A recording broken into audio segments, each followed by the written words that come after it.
I understand the meaning of strong civil society in terms of advocacy is that people must be actively engaged or involved in a certain cause.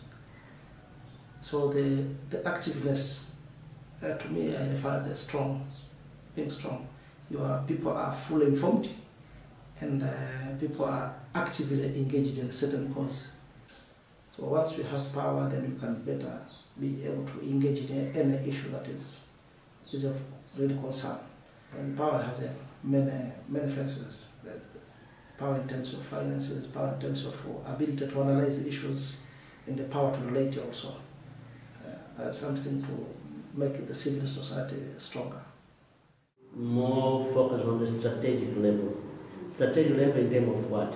For instance, let's say that maybe you can map 5 key organizations that has potential to make a big difference in a country like Mozambique. Maybe those organizations, what they need is a coaching. Bring someone that has experience in the field, for instance, of oil and gas. That is a key issue now, that has lack of capability inside of a civil society organization that work in those areas. To train young Mozambican people in terms of how to monitor the oil and gas sectors, and then that one will produce much greater impact than, for instance, other type of initiative. Is to work more on the strategic side. And another one is to become like an umbrella in terms of fundraising for global fund that is not only inside of Mozambique but at the regional level, also at the international level, in order to be like a channel for fundraising outside of Mozambique to support these 5 or key civil society organizations. This is the key 5 organizations that might operate in Mozambique. And another one is to focus more at grassroots level in order for instance, to help and build a new social movement that has strong impact at micro level.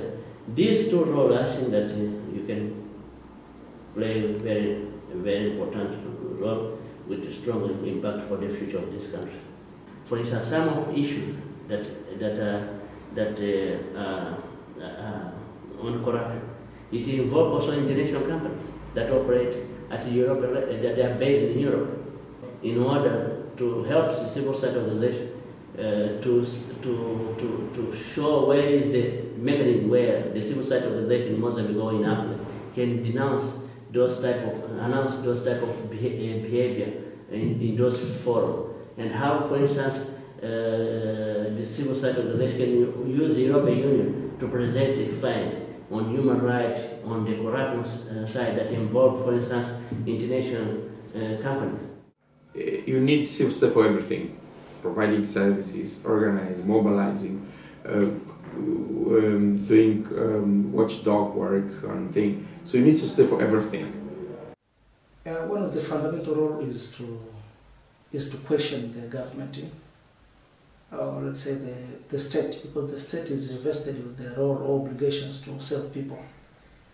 Now, there might be some misunderstanding or divergent interest between the state actors and non-state actors, or even the private sector might have a different interest over what they are doing to people.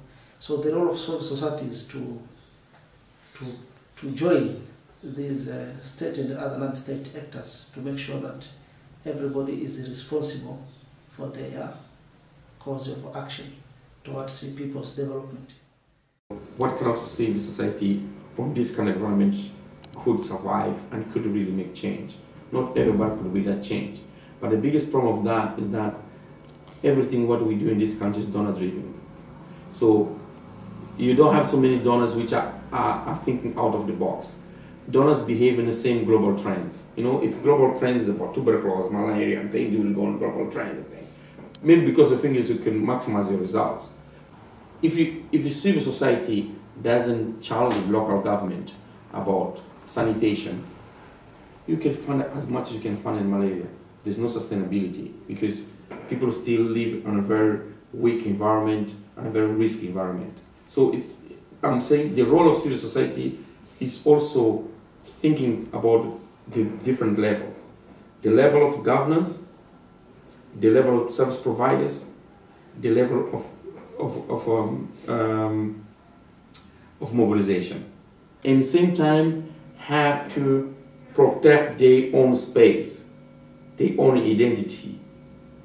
So the biggest problem is about how could you transform the resources you receive based on this global trend, I think, and make it locally effective, respond to the need locally. What today we need is civil society creating a combination of approach. You can't do it one civil society. You need to create a space where civil society can collaborate and can I would say share resources and knowledge about it. You need civil society to work on every level of intervention. But these community-based NGOs don't have skilled staff, so they have limited capacity.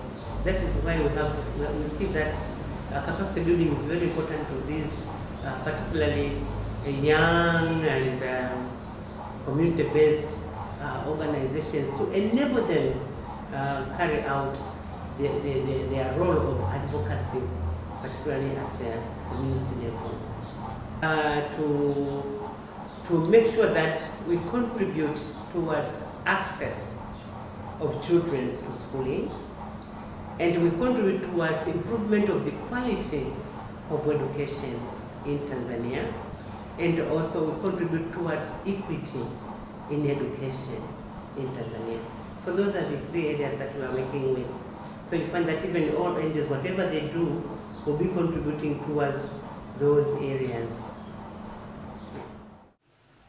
Collaboration has a good meaning for increasing the strength of the civil society, because once you're working together, then it's easier for the public, let's say, to hear or to respond towards what is being advocated for.